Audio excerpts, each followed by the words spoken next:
ನನಗೆ Valentine's day ಅನ್ನೋದೇ ಮರ್ತೋಗ್ಬಿಟ್ಟಿತ್ತು. Thank you Ram. Wish you the same. You welcome Sita. ಇಷ್ಟು ಬೇಗ ಇದು ಎಲ್ಲಿಂದ ತಂದ್ರಿ? ಆರ್ಡರ್ ಮಾಡಿದ್ರಾ? ಹಲೋ, ನಾನೇ ಖುದ್ದಾಗಿ ಅಂಗಡಿಗೆ ಹೋಗಿ ನಿಮ್ಗೋಸ್ಕರ ತಂದಿರೋದು.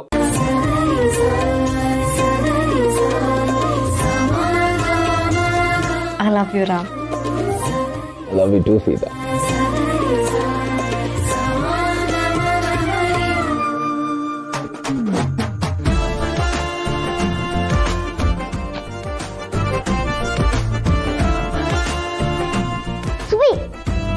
ಕಣ್ಮುಚ್ಕೋ, ಇದೆಲ್ಲ ಚಿಕ್ಕ ಮಕ್ಕಳು ನೋಡ್ಬಾರ್ದು. ಚಿಕ್ಕ ಮಕ್ಕಳು ಮುಂದೆನೆ ಮುತ್ಕೊಡ್ಬೋದಾ?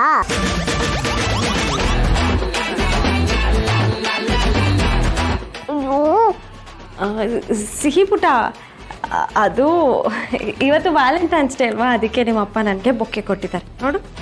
ಹಂಗಂದ್ರೆ ಈ ಕಳ್ಳಿ, ಹಂಗಂದ್ರೆ ಏನಂತ ಗೊತ್ತಿಲ್ವಾ ನಿನ್ಗೆ? ನೋಡಿರಾಮ್ ಇವಳು. ಹ್ಞೂ ಅಲ್ವಾ? ಸುಬ್ಬಿ, ಅದನ್ನೆಲ್ಲ ಕೇಳ್ಬೇಡ, ದೊಡ್ಡವ್ರ ವಿಷಯ. ನಿಮ್ಗೆ ಯಾಕೆ? ಸರಿ ಬಿಡಿ, ಈ ವ್ಯಾಲೆಂಟೈನ್ಸ್ ಡೇಗೆ ನಿಮ್ಗೆ ಏನ್ ಬೇಕು? ನಾನು ಏನು ಕೇಳಿದ್ರು ಕೊಡ್ತೀರಾ? 100% ಡೌಟೇ ಬೇಡ. ಹೌದಾ?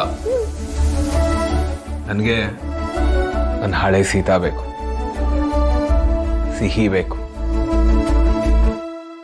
ನಾವು ಕಳೆದಿರೋ ಆ ಬ್ಯೂಟಿಫುಲ್ ಕ್ಷಣಗಳು ಆಫೀಸಲ್ಲಿ. ವಟಾರ, ಅಪ್ಪ ಅಮ್ಮ, ನೀವು ನನಗೆ ಫ್ರೆಂಡ್ ಆಗಿದ್ದು, ಸಿಹಿಗೆ ನೀವು ಬೆಸ್ಟ್ ಫ್ರೆಂಡ್ ಆಗಿತ್ತು, ಅದೆಲ್ಲ ತಾನೇ ಕರೆಕ್ಟ್? ಯಾ.